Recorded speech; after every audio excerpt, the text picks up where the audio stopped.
Anna Seawald, and this is Authentic Parenting, a podcast about personal development in the context of parenting, where I explore how you can find more calm, connection, and joy in parenting through the process of self-discovery and inner growth with a trauma-informed lens.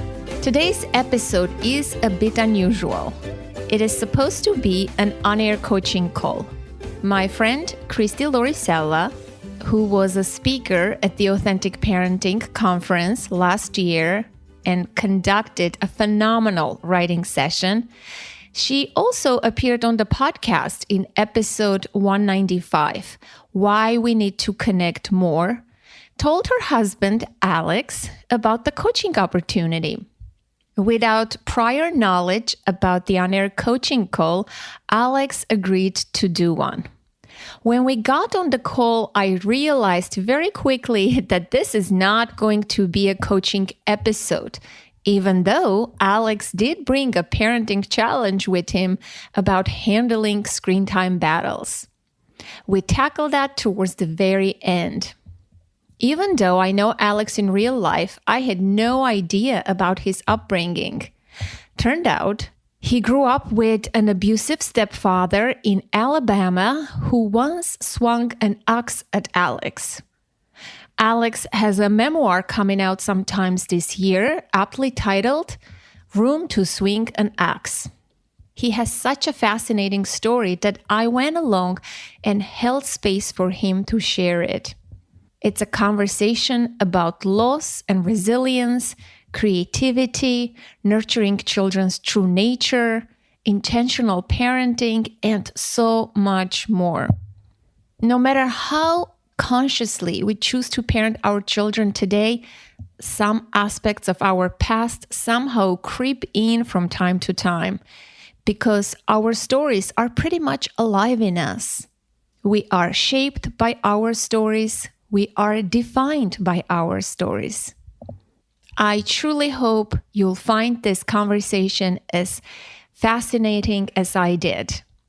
For full episode show notes, additional free resources on parenting, contact info, and ways to work with me, visit authenticparenting.com.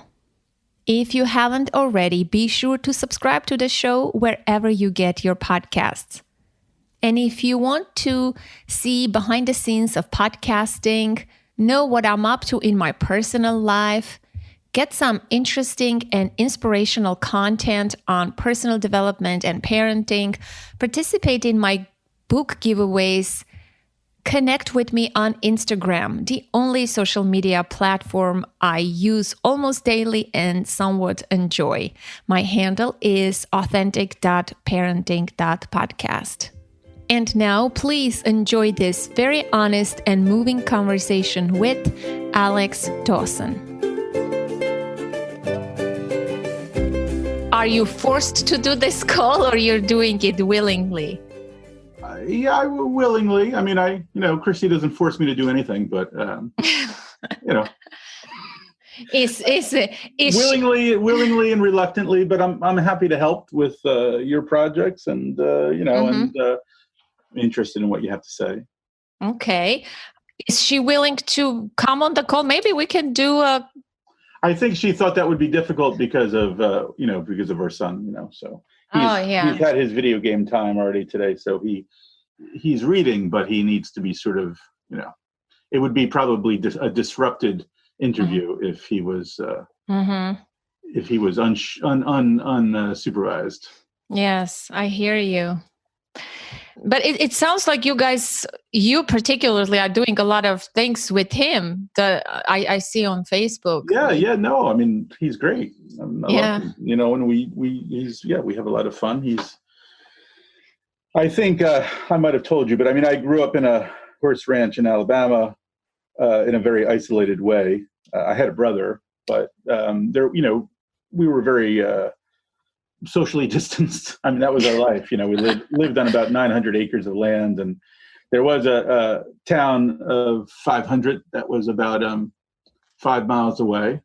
Mm-hmm. And there was a kid on a pecan orchard, one parcel over, that I could walk to that was about an hour away. But for the most part, a movie theater was across the state line and an hour plus by car, and malls and things like that, whatever, mini golf, all the things that museums I might normally do with Xander on an ordinary, during an ordinary month, not during a pandemic. All those things that I use to sort of entertain and engage him, we just did not have available in Alabama. So, we spent the whole year coming up with things to do. I mean, granted, our yard was hundreds of acres, but coming up with, building forts and tree houses and digging bunkers and tunnels and, building hill trolleys and go-karts. And so I'm ready to get out and do some things, now with him. Now I think we're more likely to leave the yard, obviously not to go to the movies, but to go on a hike or something. But for the first 2 months, I think we were pretty content just occupying ourselves with things in our yard. We're lucky to have a fairly sizable yard with a couple big trees in it and some wildlife and even a little woodsy patch, so made a bunch of teepees and stuff like that. And I hear you. It's becoming a little like claustrophobic, right? For all of us.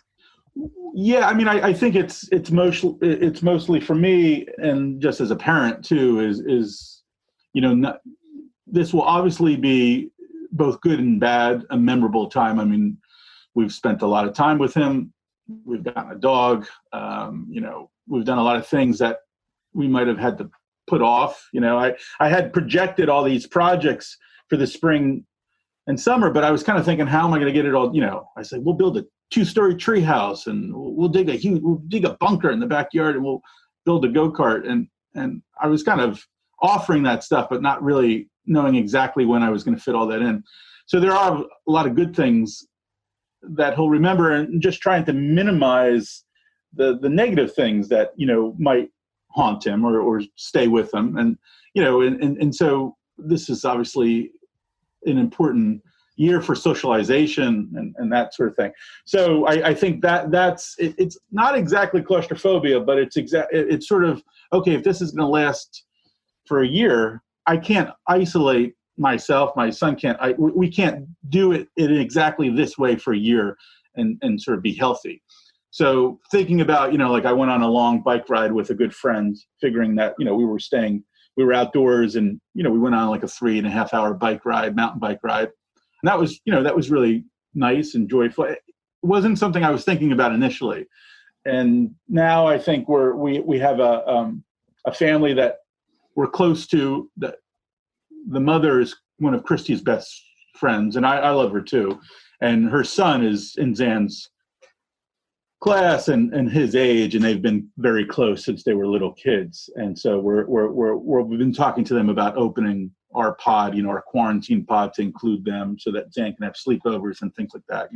I mean, the idea of what summer is or should be, both practically and romantically, is starting to hit me. Not Zan. Zan hasn't really he hasn't indicated.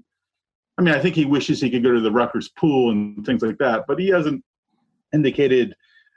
And I don't know exactly what he's feeling.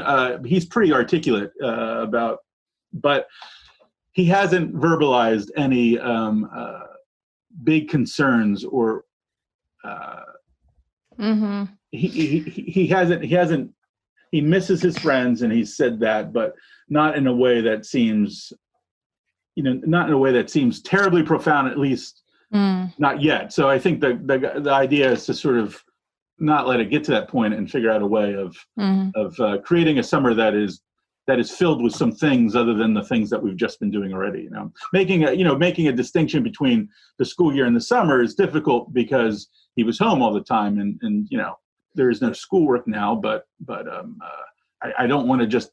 We are adding on to the treehouse, but I don't want to just. He's got this series of books he reads called 113-story treehouse, and every book adds another 11 stories, and so he's very interested in adding stories to the treehouse. My wife is not interested in us adding stories. But, so if he's not. He's not expressing any concerns. So is it then your concern, especially when you grew up in Alabama, the way you described, you would know how it feels, right? Well, yeah, I mean, and also, let's see, when was that? Are you putting a pressure on yourself to make it different, memorable, magical, more special? Is this coming from you more? Well, I always put pressure on myself to do that. That's just, I put pressure on myself to do that, across all the various, arenas of my life. That's just how I function, Why? I make my job as magical and as, as it can be. And, whatever it is, that's, maybe that came from just, having a unfettered imagination in Alabama with, not a lot of outside stimuli. So, really trying to invent a lot of magic or impose a lot of magic or imbue things with magic. I think that, Zan, he likes playing video games. He loves spending time with my wife and I, and those are great things. But, I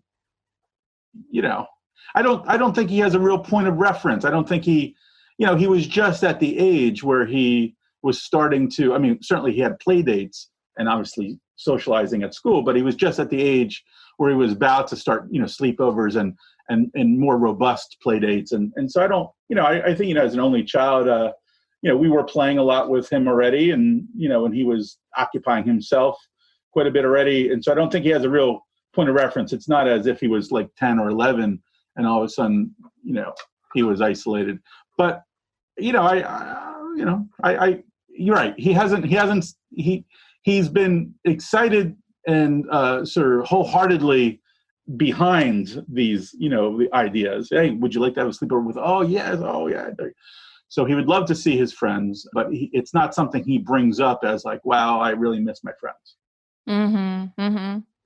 It's coming more from you because you have that reference point, right? So the value of not having friends or being isolated, not having all of that. I think sometimes as parents, we use our own experience to create an experience for our children, right? But for our children, the life is completely different. I have a similar thing. For example, I grew up with extended family, aunts, uncles, grandmas, grandpas, but my daughter is being raised in a completely different way. And so I always hope to recreate that for her. And I always feel like she's missing out. She's not feeling the same way. It's amazing to have a grandma. It's amazing to do this, but this is her life. At some point I realized that's a loss like I have to grieve. It's her life experience is completely different. Yeah, I see that, but this is not his life. This is not anybody's life. Hopefully this is not something that we're settling into, and this is the new world. Zan's still at an age where the loss of something strikes him, after he's experienced it. He's not always aware that he's hungry. Sometimes he is. He's not always aware that he's tired, and that's why he's cranky. Sometimes he is. He will say, "Okay, I'm ready for bed." For reading, he's like, "Okay, let's turn out the light." But sometimes, depending on what he's involved in, he'll stay up later and later if left to his own devices, and then sort of deteriorate. So I think I'm not saying he has to have this, but I just, I do believe, however antisocial or even misanthropic I can be, maybe, or content to be, sort of left to my own devices to write or to do, whatever artistic project I have going on in my head. Humans are social animals. And I think, I'm not saying that I've noticed any great sort of diminishing of character because he hasn't seen his friends or been to school or socialized with people outside of us. But I just, I think he needs space away from us, and I think the video games, an hour or so in the morning, I think they give that to him. I think that's valuable in that it's space away from us, where he's left to his own devices to make choices and things like that, not only within the games, but what games he wants to play. And, So are you worried that he's using too much screen time? No, I don't know whether maybe a little bit. I'm not exactly worried. Like, I don't know. I didn't have any screen time. And so that is certainly an example of using my own childhood as a point of reference. Mm-hmm. And Christy, she says, listen, I'm not saying I'm perfect, but I watch TV all the time and I'm pretty cool, right? And I was like, yeah, that's true. So it's not for me the screen time in and of itself. It's just making sure other things are done as well. So it's when I talk to Zan about it, I like that he's excited to get up every day. He's excited about new games. He's excited to talk about them. And it's good to be excited about something, whatever it is. And teaching, I'm a fan of video games. With a lot of my best, smartest students are avid, gamers, and I see it as just another sort of compartment of culture. Like TV or movies or plays or books or graphic novels. Video games. I mean, I don't see it as. I don't think video games are at all inherently bad, and he balances it, I guess, with video games and TV. Can you relate to this culture at all? Yeah, I mean, you mean as far as screens? Mm-hmm. Yeah, I'm writing a lot, so I'm on my computer a lot, and yeah, no, I can relate to it. I just want to make sure that I'm not expecting him to like go outside and whittle for 3 hours, but I know we're not leading a provincial, rural Alabama life, and I don't want him to. There are a lot of things I didn't like about that. What did you like about that? What are the positives, the things that shape you? You became a writer. Definitely, you're a more artistic, creative person. You use your imagination and all of that. I'm sure you can be very good in solitude. Well, right? I think a lot of it had to do with my mom. Her presence. She was an artist and a writer, and just a very sort of impressive figure. And just as a counterweight to living on a ranch, I mean, she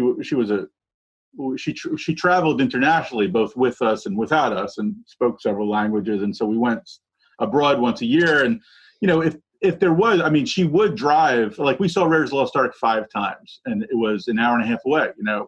I mean, she was, if she was interested in us. She loved the movies, and we did manage to see some plays when we lived in New Jersey before we moved. Of course, she was taking us to Broadway at like 6 and 7. We moved, I think I was about 9 or something, or 8. So hold on. You were born here, then you moved to Alabama? Born in New Jersey, right. Oh, so that must have been a drastic change for not only you guys, the children, but for a creative, for an individual like your mom. That must have been. Yeah. So for me, I remember one thing. One, it took us 1,000 miles away from my dad. That was a big thing for me. And two, so when we lived here, we lived in Cranberry, New Jersey, and we lived on Main Street, in a pretty big house, and my best friend lived across the street, and we walked to school, and there was summer recreation, which was this big camp, which is essentially right out our back door. The library, which was a school library, had a lot of summer event, walking to the movies by ourselves and stuff. And then the movie theater was like maybe 10 minutes away. We were like on top of seeing those movies when, Star Wars, when it first came out. And we went to New York a lot, and we did a lot of stuff at Princeton. It's close to Princeton, so went to a lot of Princeton University things. No wonder you like Princeton. I bump into you in Princeton all the time. Yeah, well, and I go to Cranberry a lot too because I'm nostalgic for.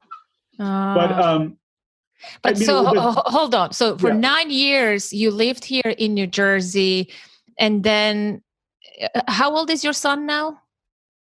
He's going to be 8. I think I was probably 8 when we moved to Alabama. And why did you move? I moved because my stepfather, my mom remarried a much older man.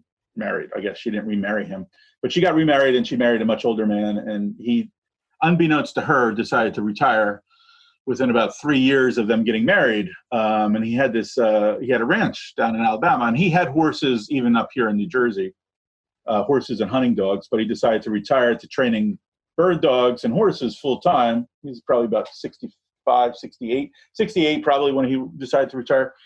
And I think for my mom, initially she was struck by it, but she also, she was an adventurer. In many ways, she saw Alabama as just another sort of foreign country, another exotic place with its own food and its own lingo and its own customs. And what was it like that her experience when she arrived there? And well, she very much, I think to a large degree, she makes kind of like me. She would make her own experience. If that's the way she wanted it to be, that's how she would see it, and that's how she would operate. She's pretty good at that. As like taking a certain perspective and then leading a life that fulfills that perspective. And is she still there? She not. No. She passed away about 5-6 years ago. Oh, I'm sorry to hear that. And was she there until the very end of her life in Alabama? She was. She had an old, she trained horses too, and she had an old, she had been thrown from a horse, an old back injury, and had some operation on it that I guess didn't go well, and then she was wheelchair bound. Mm. So, yeah, it was a tricky few. The final few years were a little difficult. I think she submerged herself in her writing, and was working on some novels and stuff like that. Mm. But she was a very active woman who, like I said, traveled all over the world, and that was sort of taken from her. I think she felt kind of trapped. But yeah, she never really thought. I think once she divorced my stepfather, and I think we always thought she'd move up north, and she had no interest in it. She had her friends down there, and politically she had issues, certainly but there was a lot of things she loved about it. She loved starry skies and the smell of the pine, and the slowness of you were wondering what good good things came out of it. I think I was a very kinetic kid, and I think the South really slowed me down and really helped me reflect. It really created a lot of quiet moments in my life that I don't know whether I would have allowed those to exist if I had access to like lots of sports and lots of camps and lots of this and lots of that. I mean, I was a very active kid, but there just weren't that many things offered, right? And so sports on a ranch like that, sports were, climbing trees, and hiking, and we would make our own like high jump poles and broad jump, and riding horses and fishing. I mean, those were the sports. There wasn't a lot of activity to get into that you didn't generate yourself. Mm. I mean, there was a lot of things and it's interesting that, I sort of ran screaming from Alabama, but I now it colors a lot of, everything, a lot of what, just finished a memoir about growing up in Alabama, and a lot of the stories I write, novels, magical realism, but almost all of them are set down south. And so in the way I teach, really, the way I teach creative writing, I draw on a lot of things, the way Southern people talk, and the stories that, the tall tales, the sort of big fish stories that my stepfather's friends used to bandy about on the back porch. Just the way they told stories and the music of the language, sort of verbal music. So a lot of how I teach has to do with growing up in Alabama, and riding dirt bikes and three-wheelers, and just that is kind of my identity up here. I think amidst the professors at Rutgers, I exploit that. So I'm interested in returning, but I'm not like, I don't long for it, but there are things I miss about it, but I don't miss it. I don't miss it too much, but it does really color how I see myself, and those, I guess, about 8 years down there, formative years, really, I feel very rooted in that boy, that boy, that 8, 9, 10, 11, 12, 13, 14-year-old, in Alabama. The same age as your son, basically, right now, as he's growing. When you moved, what was it like for you as a little boy who had this busy life, living on a main street? Right, the contrast was probably so dramatic for you to move from this sort of city life into that Alabama ranch lifestyle. Do you remember as a child what you went through in the beginning? Yeah, I mean, I've always been a very adaptive, I can adapt very well to situations. I can, so there, part of it was we had gone down a couple of winters, as a vacation, staying in the cabin. And part of it was very exciting, wood burning, there was no, it was a converted hunting cabin that we lived in, and full of like, deer heads and like turkey mounts and taxidermy and wood burning stoves and fireplace and splitting wood, and it was on a lake. We had our own boat, so there was a lot I liked. I mean, the most of the, I think I was quickly able to manufacture. I mean, I did notice the lack of sort of art, and I would take in art classes when I was 7 and 8 up here.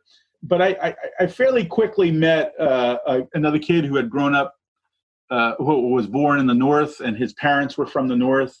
And she was a very, very successful, talented portrait artist. And she kind of discovered me at a local art show, like very, very soon after I moved there. And then I met her son, and we became very, very close friends. And, it was like, then it turned pretty quickly into a Goonies existence, I mean, still, right, being resourceful and trying to find things to do. But this was about maybe 3 years after moving there. So it's maybe 10, 11. And, all of a sudden, collecting comic books and making movies and drawing comic books and all that stuff. So I don't really remember a sense of like, I missed my friends, and I missed that, the charm of the school we went to.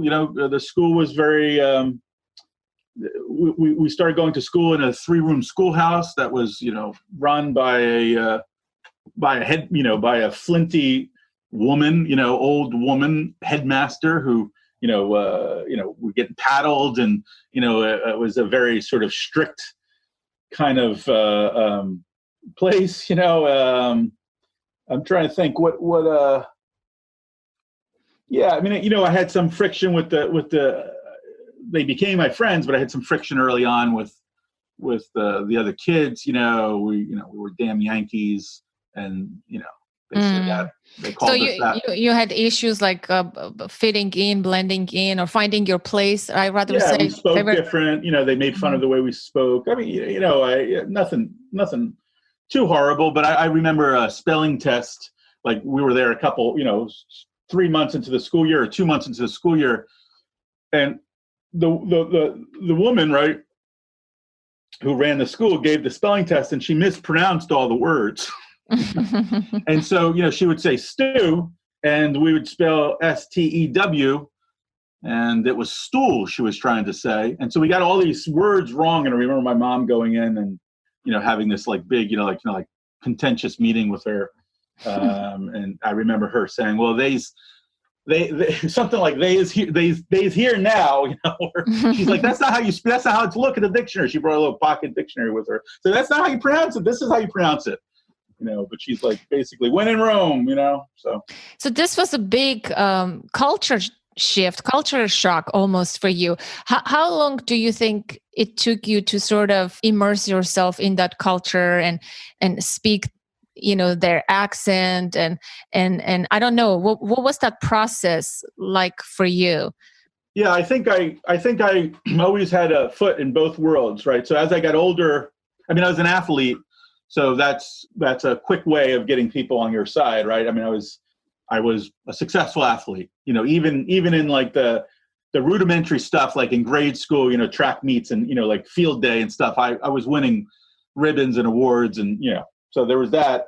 I always, as I sort of matured, I on the one hand was into a lot of, like, I loved, horseback riding and we lived a very Southern lifestyle in that some of those kids did not, most of those kids did not live on farms or ranches. They lived in town or what. And so we had some good credentials. We lived on a horse ranch, in the middle in the woods with wood burning stoves. We were leading a rural lifestyle, but I would come up.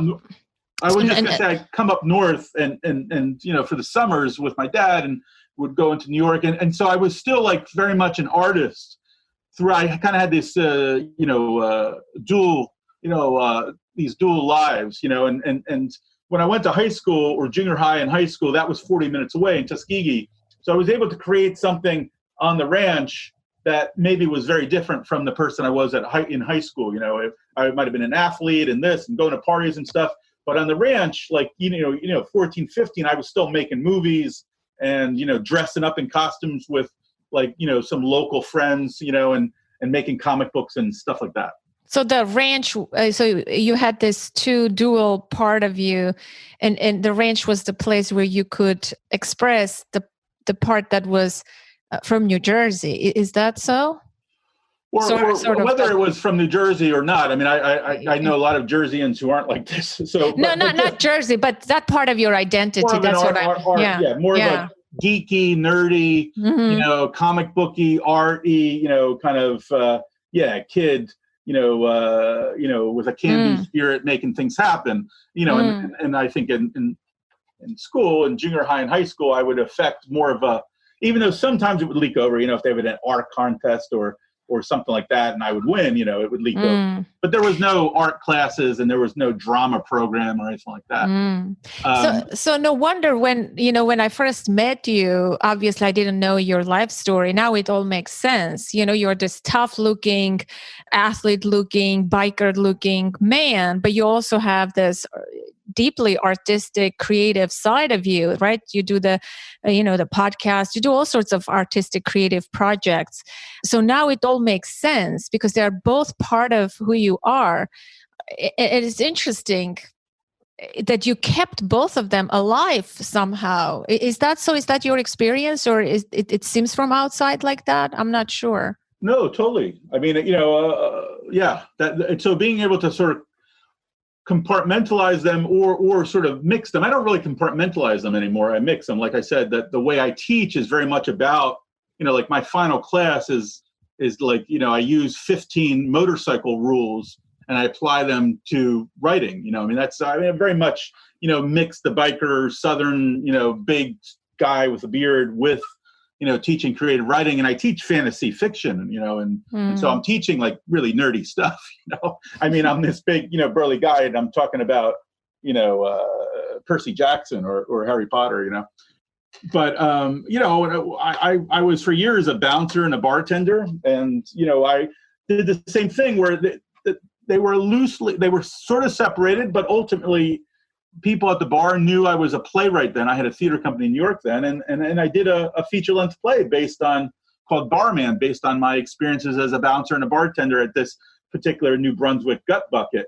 And a lot of the people who went to that bar, many of who probably had never been to a play before in their lives, came in to see it, But I was definitely I was a tough guy, I was a bouncer. I was, taking knives off bikers and throwing people out, So so I think I've always been conscious of that, and I don't. Neither one is manufactured in any way. They're both sincerely who I am, but I don't think I think I made a choice not to let go of either of those sides and sort of really, favor one over the other. My choice was how do I intertwine these, And were you able to do that? What do you think? Yeah, no. I mean, I yes, pretty satisfied with. It also sounds like you're very similar to your mother in a lot of ways. I am, yes and no. Yeah. Mm-hmm. But I definitely, some of those, that follow your own star, make the path as you walk it kind of stuff is definitely her. Mm. So what were the most formative experiences of your life, if you could choose like three big ones? I know that there are big things that have happened in my life, but what's interesting in writing this memoir, for instance, is how I gravitate towards these small memories that, that seem minor, and yet they're the things I remember about the year. I mean, probably, my stepfather was definitely like, if you want to call him an event, but negotiating him and navigating sort of the tension of, maybe or not, but he, not on purpose, but when I was 10, he hit me in the head with an axe. We were chopping kindling and he slipped or something and he, split the top of my head open. I would say, like, if somebody asked me and I wasn't really giving it too much thought, I would say that was formative. And maybe it is, but it's not something that I, in a kind of like artistic way, I've used it and I've put it in books and I've written about it. But, I wouldn't say that, I don't think that changed or affected. I mean, everything affects you, right? But, like much more so would be, 6 years of like sort of tension with this guy, or 8 years of tension, until I left, for, like the traveling was a big part, traveling as a young person with my mom, I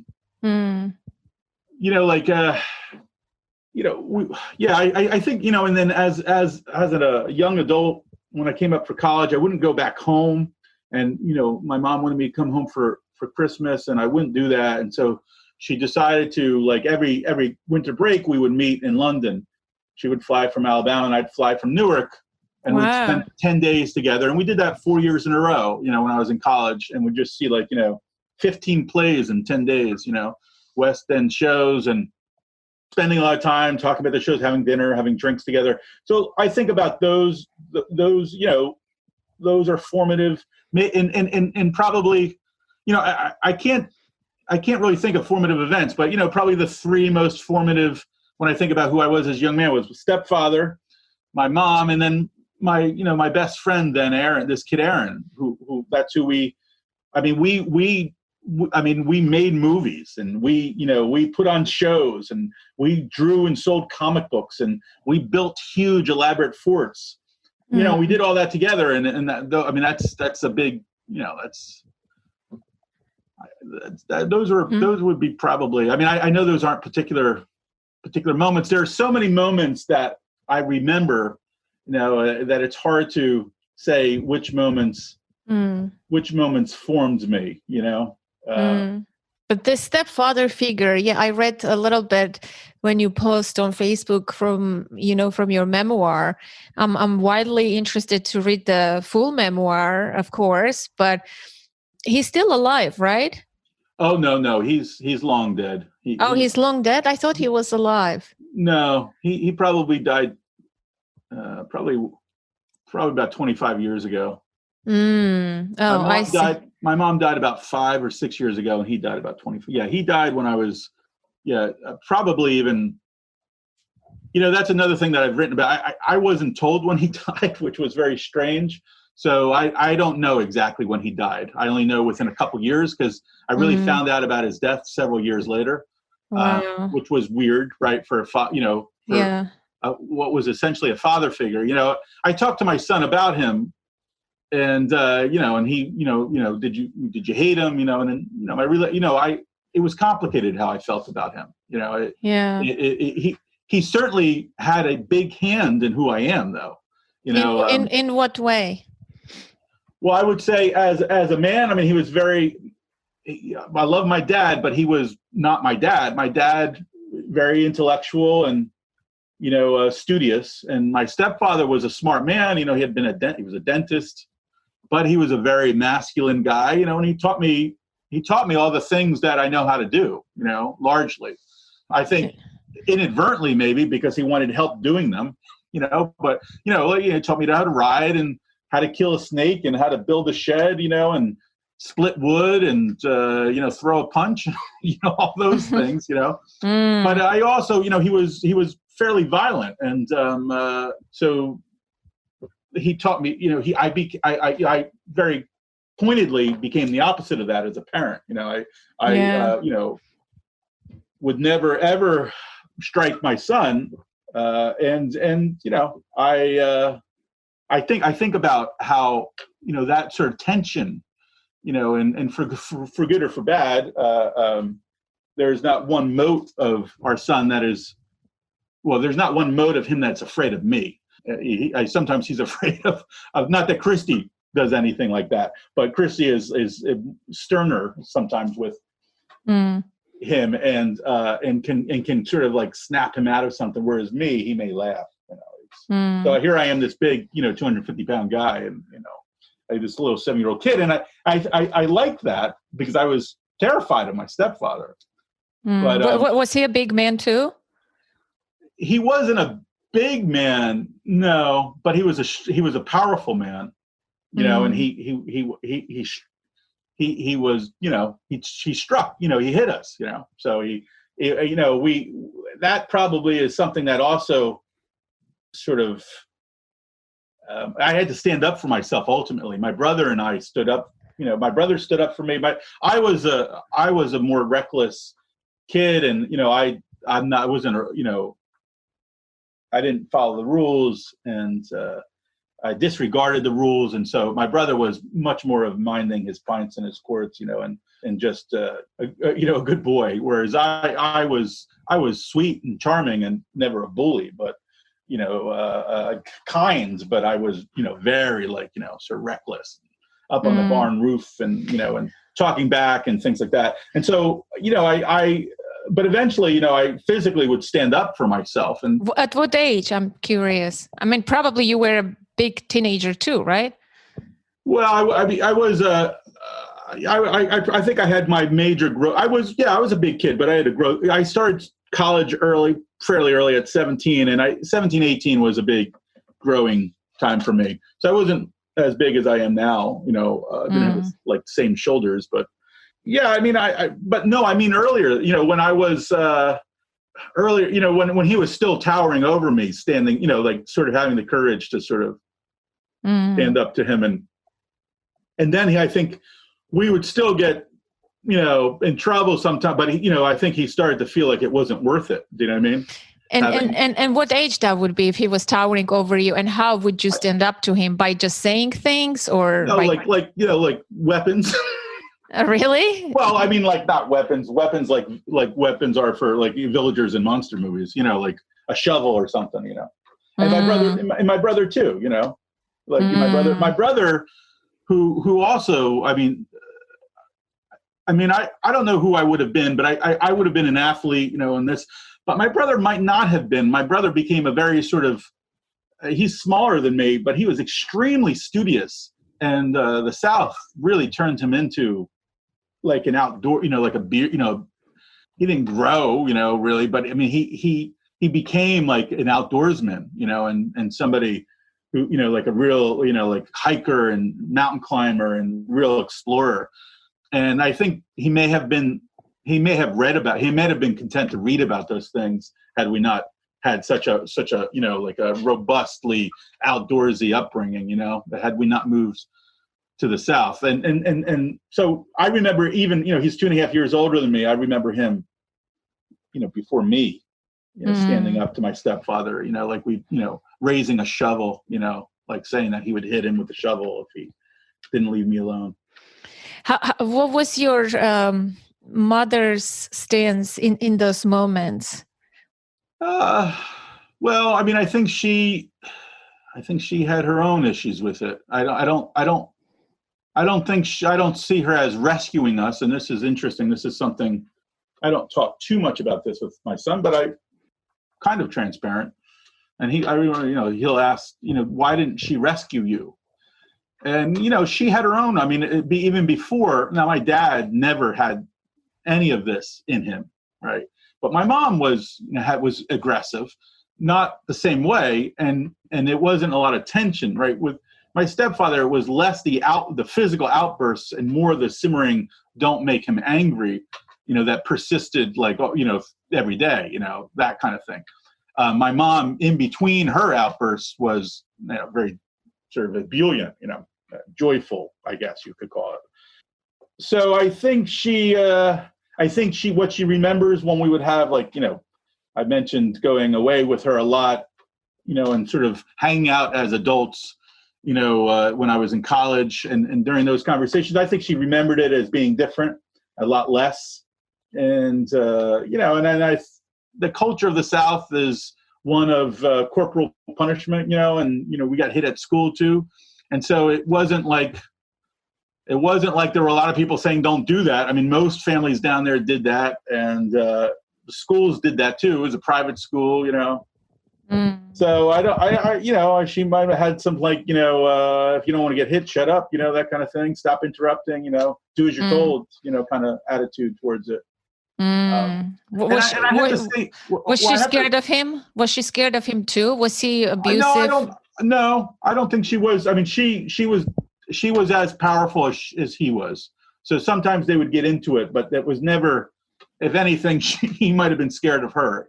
She was a power, she would stand up for herself, wouldn't shrink back. See, yet another thing that you have similar with her.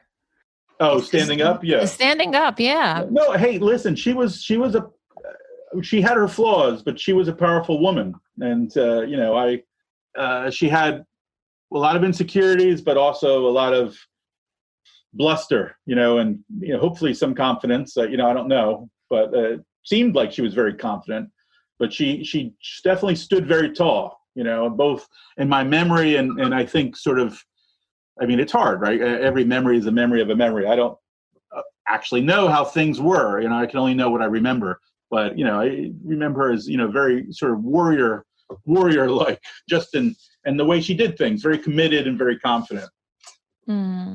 Wow. But this, so how did all of this, especially your complicated relationship with your stepfather, inform your fatherhood? How does it inform your parenthood, your fatherhood, manhood? Well, I think it's I've maybe to a fault, but never wanted. I didn't want Zan to be scared or to sort of live amidst tension, and so I guess, I mean, certainly would never.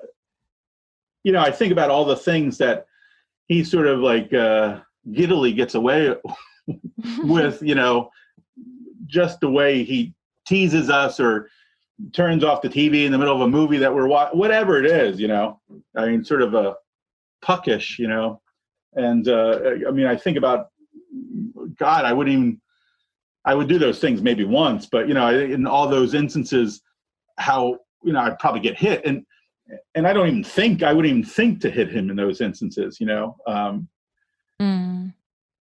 wouldn't, I mean, it's not even a question. I mean, I knew, it's not even something that it's even weird to talk about it because it's not even like I'm patting myself on the back, but I just knew that I was never going to create that sort of relationship, where, and so I think it might in some instances make me less, a less effective disciplinarian. Like I never saw my role as that of a disciplinarian, as a guide and a coach. But, my approach to it is to keep telling him things and not to punish him when he doesn't listen. And that's true discipline. You're choosing the path of true discipline by coaching and guiding. Just the word disciplinarian is the punisher, right? People interchange those two words, punishment and discipline. So you are choosing to discipline your child in a true meaning of the word. You're choosing not to punish your child the way you were punished. I mean, I think I guess my attitude is that there were things about me that I tamped down, like not necessarily good, like I modified who I was to avoid punishment. And like, I don't think that that's healthy. I think, like I think I dealt with some of that, in college and sort of like really understanding who I was and allowing myself to I shrank a little bit, I shrank in his presence, and I would shrink myself down and try to and I'm not a guy who plays small, but like I had to sort of remember that, and to sort of, reach, kind of step back into, my own way of being, as opposed to, so I think that kind of affected me, that I'm very, I'm not interested in changing Zan, I'm mindful of that. I don't want to change him. I'm not training him in that way where I want him to repress an aspect of his personality. I like Chris and I always talk about, we don't want him to not do something because he's afraid he'll get caught. We want him to not do something because it's not the right thing, and yes, right now he's not able to make all those like sort of distinctions, but I guess our thinking is that eventually he will. He'll be able to make a distinction and know what's right. And I've seen him when I'm not around, or not when I'm not around, when I'm not visible, or when he doesn't see me, whether it's on a playground or something like that. And, I see the way he'll navigate a situation sometimes where he'll, like, it seems like he's, really like recalling something we've told him and sort of uncomfortable with something some other kid's doing or whatever it is, like that's not right or that kind of thing, So you want him to stand up not only for himself, but also for others? Oh yeah. I mean, that's something and I think he does. I think he's pretty good about that, but yeah, that's something we definitely, it's something we're talking and thinking about a lot now, right? We just were on a anti-racism call with, a Zoom with his, his school. And, that's one of the aspects of it, right? Is like, if you hear something, say something, if somebody else is saying something, call them out, don't let them get away with it, So yeah, I mean, we absolutely. We want him to stand up for himself and for other people too.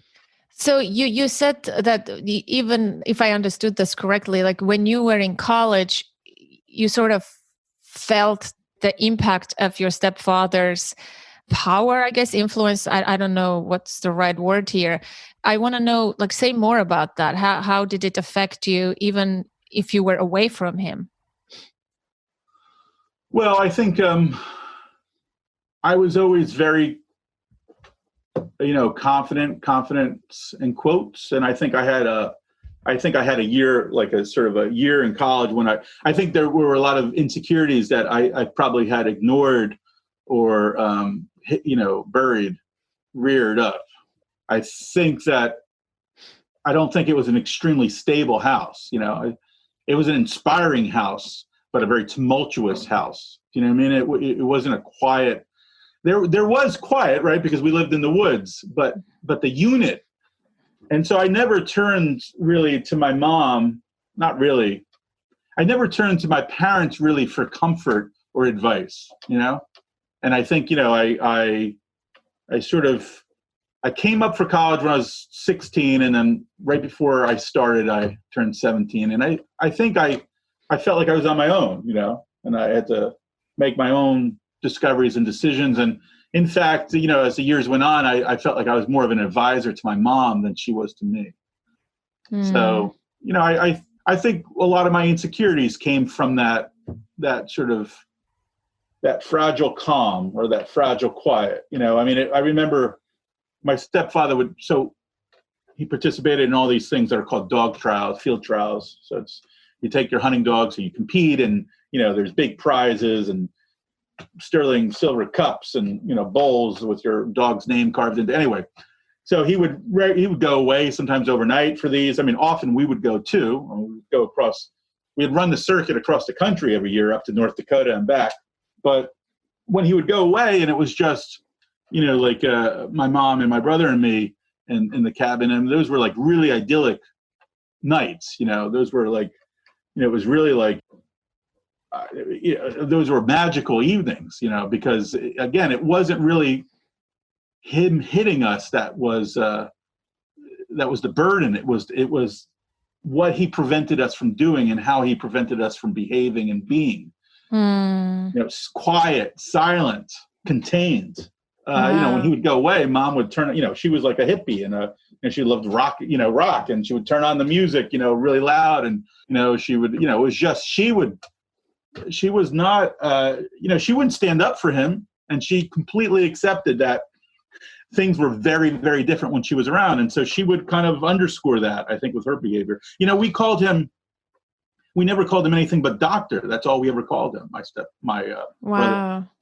So, that alone is very telling, here we are going up to him to kiss him, we had to kiss him goodnight, like when he was sitting in his chair, like scraping the mud off his boot or something, or sharpening his axe blade, whatever he was doing. And, like, good night, doctor is such a strange thing to say when you're, like 10 years old kissing somebody on the cheek, Wow, it's a scene from a movie. Did it ever occur to you as like a creative, imaginative young child to do something harmful to him? Like take the axe and hit him with the axe or something like that? Interesting. I don't know whether it did. I don't know. No, I'm thinking that now when you describe that scene, like I'm picturing myself as a little kid, and it was definitely a fairy tale. I mean, my mother loved fairy tales and myths, and I did too, and I still do. This is one of the things when I talk about. I teach a class on young adult fiction, middle grade fiction, and here I'm this big bearded 50-year-old guy, and I talk about like, hey, you can still love these things even if you're reading like Dostoevsky or Jonathan Franzen or Jennifer Egan. You can still love fairy tales and comic books and stuff. You don't have to replace one with the other.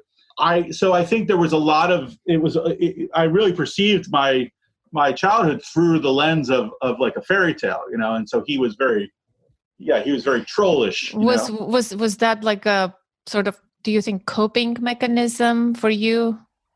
Yeah, maybe. I mean, because fairy tales are not real, right? If we believe we live in a fairy tale, it's well, like so comforting. I don't think I ever believe. I just think it colors it. I didn't believe that.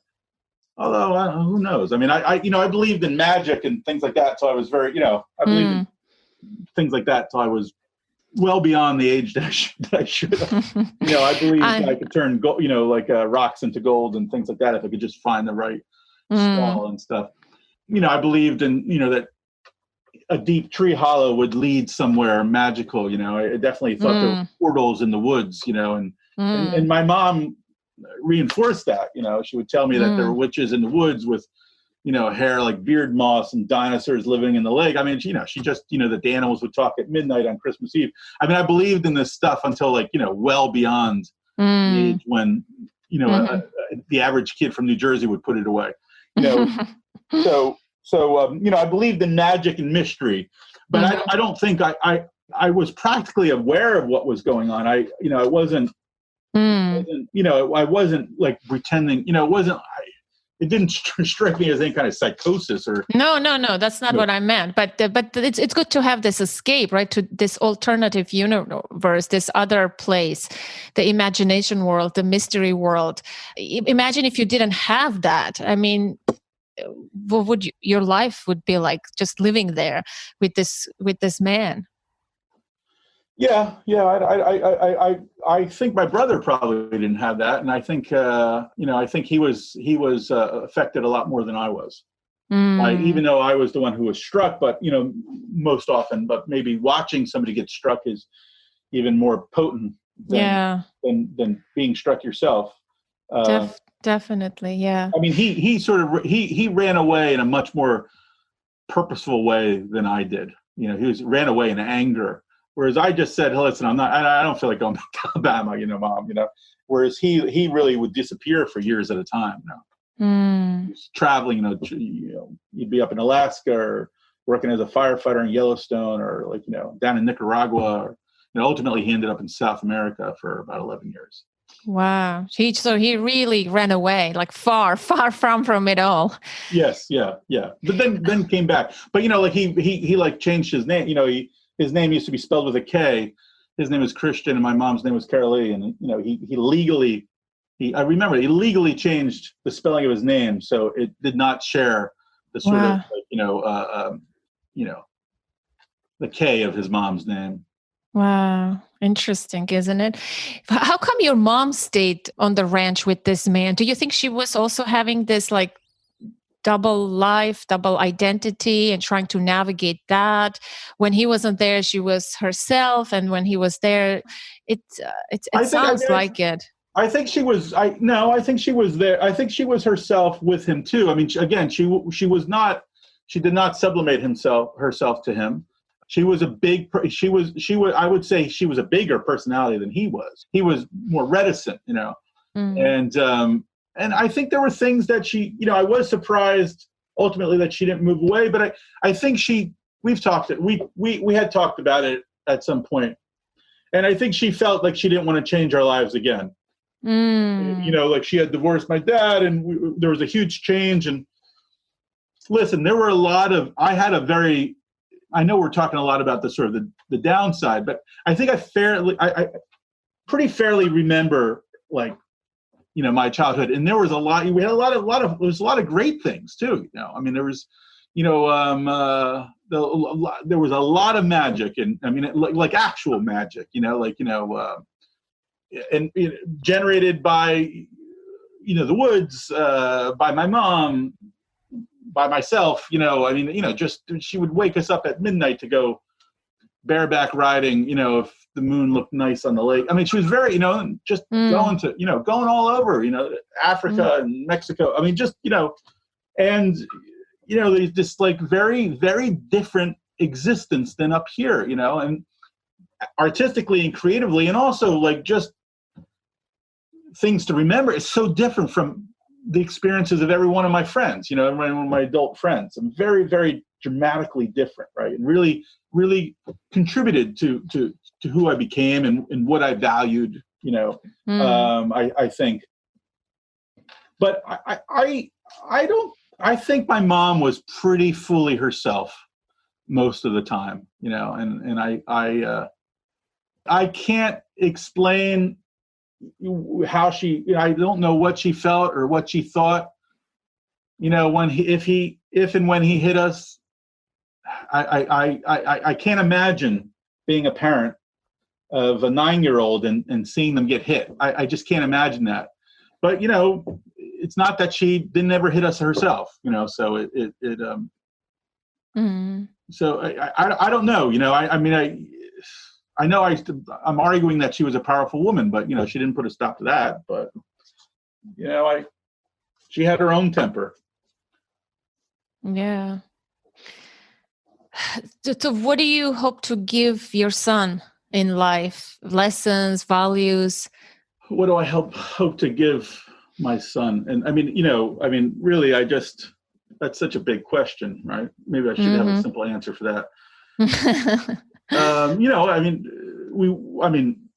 When I talk to him, we want him to be kind to others, and we want him to be kind to himself, essentially. And, Chris and I talk a lot about the goal is, and not that we don't allow ourselves or him to be sad, but, like our understanding of success is not any kind of sort of outward success. We want him to create a life that makes him happy. His value. I mean, I don't know. I mean, I definitely preach the power of imagination and storytelling and adventure and the things that were integral part of you and your childhood. Did you want to sort of pass it on to him, maintain it in some way? Yeah, I mean, you're right in that. He's not me, I mean, he has some qualities that I had, but I mean, he's not me. And, I have to, I was a very, very proactive kid. I engineered all, I was making these movies. I would rally the kids, and this was for years and years and years. I still do that, I still have my personality, but, I have to, it's important. And it's something I think about a lot, is that I want him to have the opportunities both that I had and that I didn't have, right? But I'm very conscious of not trying to recreate, and obviously would never try to recreate the darker moments, but not trying to recreate what I consider the good things of my childhood. That's a hard thing to. You think, as a kid, I loved doing this, and so well, let's do this. It's natural for you to want to pass it on to him, to give it to him, so that maybe you can connect, or maybe he can understand where you come from. Also, perhaps your childhood was so very interesting in terms of colors. There were those dark, rich colors, those negative, big experiences, and there was the positive. So, because of that contrastic experience of your childhood, maybe the good ones, the positive ones, stand out, and you do want to pass it on to him in some ways. Do you think this is the challenge that you have in your fatherhood journey in terms of navigating this parenthood? I think one of my big challenges is to like, what do I do when he doesn't listen? 9-10 times. Bring the ox, man. You know what to do. I know that is the big challenge. It is the big challenge. I'm much more likely to incentivize, than I am to punish. And give me an example. Give me an example of him not listening. Let's see. Let's end this call with something practical. Maybe I'm really so touched and moved by your story. When does the book come out? Before you answer my question, this year sometime. I don't know exactly, but before January 1st. So probably I have 2 books coming out at the same time. So a novel and the memoir. So probably I would say November. And tell me the name of the memoir again. And I love the cover picture. The memoir is, of course, called Room to Swing an Axe. Oh, it gives you chills right from the beginning. So what did I ask? I forgot my question. So 2 things I'll end it with, right? It's, one, like I want him to ride his bike. I want him to learn how to ride his bike. He has a new bike. We've waited. He doesn't really have much interest. And I want now him to ride his bike because that's something we can do together during the quarantine, right? To go bike riding and stuff like that. And so I incentivize it. I was like, listen, once you learn how to ride your bike, the first time you can go around the block, I'll buy you a video game. Right? So he should just learn when he wants to learn. I was like, yes, but now is the time when we can, he gets too much older. It's going to be even more complicated. And he's going to be like me. I'm 46 and I don't know how to ride a bike. Right. But don't you wish you knew now? I do, especially now with this whole pandemic. I do. Especially my daughter learned when she was 4. I'm so embarrassed, Well, he's got a scooter, and he likes that stuff. But, just an example of, so he divides up his video game time, which makes it even more complicated because getting him off the Switch or whatever is minutes, right? 10 minutes to get him off. And it seems it can end one of 2 ways. Either I can get angry or he can get angry. So how is it that I'm getting angry? I tell him, Dan, get off the Switch. Get off the Switch. Now we're at 10 minutes. Get off the Switch. Zan, get off the Switch. Yeah, I'm coming. No, I just got to finish this. Get off the Switch. Zan, you had your full time. Now get off the Switch. And then finally, because it's 10 minutes, you have time to reflect on the absolutely infuriating concept of him totally ignoring you, right? That's your experience. Yeah, that's your experience. Get off the Switch, Jesus, get off the Switch. How many times? Right. And then the other way is, Zan, get off the Switch. Get off the Switch. Zan, I'm going to physically take the Switch away from you. I'm coming over to physically take the Switch away from you. I'm not angry at all. I physically take the Switch away. Of course, he explodes, right? So those are the, when I get angry, he makes him put it down. He laughs. And he thinks it's silly because here I am completely powerless now because I'm angry, right? And my anger is very short-lived, and he knows that. I get angry for a minute or 2. It's not it does not shade like an evening. I get. That's the other thing that I think. I don't know whether I was able to sort of will myself or that's just who I am, but both my stepfather and my mother would be angry for days. You know what I mean? So if they got angry, they'd be angry for days. Well, the thing with kids and devices, it's tough, and you're not the only one who faces this challenge. I face this challenge, most of us, and it's not that they're disrespecting us or ignoring us. It's they're engaged in their virtual world. They're learning, growing. I would say, see it from his experience. What is he learning or gaining while playing those games? What are some qualities of himself that he is discovering and strengthening?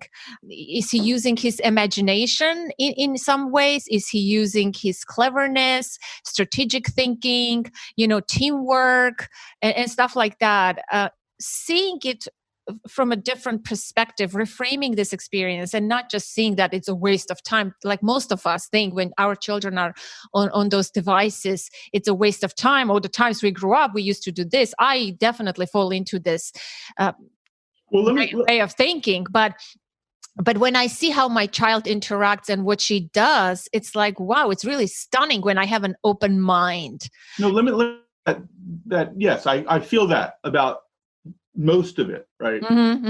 So when I say he's playing too much, like if I think he's playing too much, it's not like, I believe that an hour and a half, for instance, is really a positive experience. And I tell him, listen, I like that you like these things, that you know about these things, that you research these things, that you know the specialized vocabulary and the lingo, and I love that, and you're excited about it. It's what's beyond that. Do you know what I mean? Like that. Yeah. So you want him to have other interests, and you want him to connect with you on those other interests as well. I think that's the main thing here.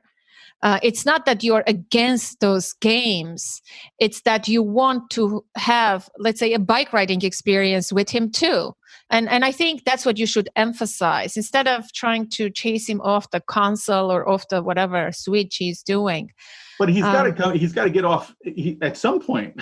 So yes, so it's getting him off. Or there is another option too. If we're creatively thinking, you join into his game world. Oh, I do that. We do that too. But what I'm saying is, like, he can't play for 7 hours a day, right? I mean, he's. They can. I'm sure they can. No, I'm just kidding. I don't know. They have to at some point. So, like, after all that. I still have to get him off. Have you made agreements with him? I can tell you what kind of agreements I have made with my daughter. I think when it comes to screen time, having open discussions with the child, and he's a very smart kid. I know your child, so having open discussions and agreements, terms and conditions of the usage, and sort of having the child be part of the discipline process, encouraging responsibility, time management, self-discipline. Yeah. I think that's my goal. And so I do have those kind of agreements with my kids. It doesn't mean that she respects them all. No, don't get me wrong. But with time, and I also have set big limits as a parent, right? I don't have this unlimited access and my child can get on and never get off, right? So I do have screen time limits for her and for specific apps that she uses and things like that.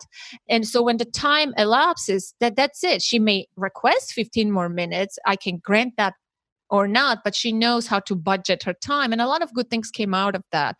But with the quarantine, we kept the cell phone. She has a cell phone. We kept the cell phone limits to 1.5 hours as it was before. And it includes everything that she can do with the cell phone. But with the computer, she can have 1 or 2 hours maximum playing this Roblox game where she designs houses, interiors, and things like that, which is a pretty creative game. And I was very opposed to it as well, but when I opened my mind. And so maybe have this kind of conversation with your son and maybe come up with agreements. He should come up with agreements too. And it shouldn't be this, you're getting him off the screen, because then it becomes a power struggle. He has to understand, what is enough? How much does he need? Maybe ask him, how much time do you think you need per day? And How do you want to allocate that time, that screen time? What are you going to do with that time? And how are you going to use that time? By giving him this kind of autonomy and having this type of conversation. And then you can say, how about, how are you going to be accountable for it? Do you want reminders? If the time is off, how are you going to monitor that? Do you want us to remind you? Do you want to put a timer? And so, like, how would you do it with another human being? If you had a roommate, who was an adult who was playing video games, and he was your friend living in your household, and you wanted to do other things with him, what would be your approach? You wouldn't go and say, get off the damn switch, get off the switch, get off the switch, or you take the switch, right? So your approach would be different, I think. Well, I will say that, I mean, we do all or most of that. I mean, this is we're talking about the time that we've agreed on, and then 10 or 15 minutes past that time.